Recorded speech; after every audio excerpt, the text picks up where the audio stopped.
Here's what I'm going to use. This is mastic. It's called Liquid Nails Heavy Duty. This is the blue label, I call it. Now if you know anything about Joe, I usually have used Liquid Nails, the red label, in the past, and the red label was the original Liquid Nails, and that's been out for years, ever since I was a kid, and probably further than that.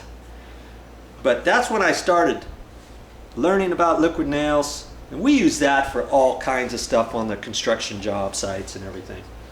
Now they've come out with the heavy duty Liquid Nail, and the only thing I can really see that's any different than the red label is this says interior and exterior Liquid Nails Heavy Duty, whereas the red label only said interior.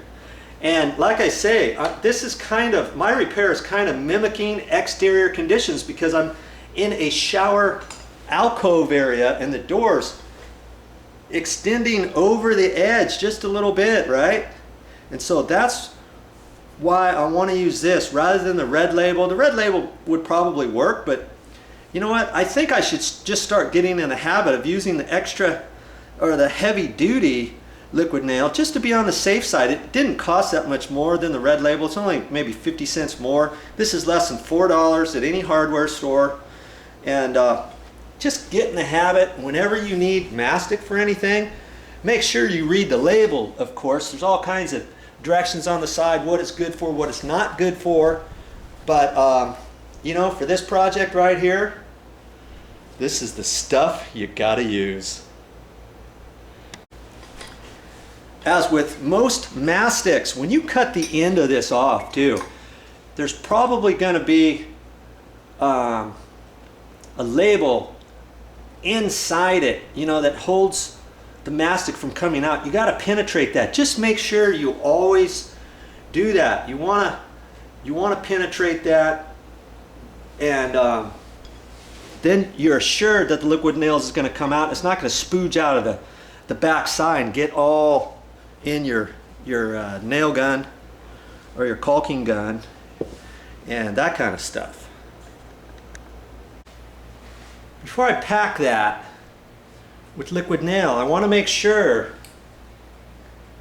that my clamps are big enough. And here's my clamp. I think this is big enough for this. I'm just, you know, it's always good just to kind of check things out before you get going with your project and then find out something's not going to work like how you planned it. You know? Wow. Usually I only use this for like 3/4 material, 3/4 inch. This is an inch, almost an inch and a half now. Wow. Okay. I guess it's going to work.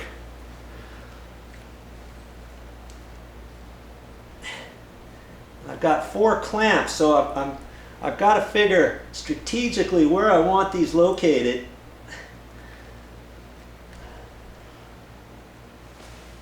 To see if I have enough clamps. And I think I'm going to have enough. See, I think if I put one down, right down in there, that'll do. Oh, man. Yeah, I think that's gonna do. Now see, I might have to put one up a little bit more. Get 3 clamps down there, huh? I brought 4 clamps. I could have brought, maybe I should have brought even more. Guess that one will go there. And then I could move this one over just a hair, like that. I think that's going to work. Once I get everything masticed in there, do you see? I'm gonna put those clamps on there like that, and I'll just let it sit like that for quite a few hours to get everything dry. All right, looks good. There's my mock test. Now I'm ready to get going. That also tells me I'm going to have to glue this side and I'm going to have to glue this side, you know, do everything before I start putting any clamps. Because if I get the bottom and try to clamp that, then I'm going to have a hard time up higher. So I want to get this all the way back.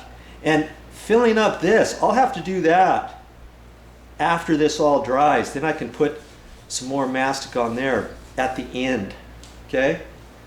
This little repair is going to be like a two-step process because of the drying time that's going to be involved, but it's going to be worth it.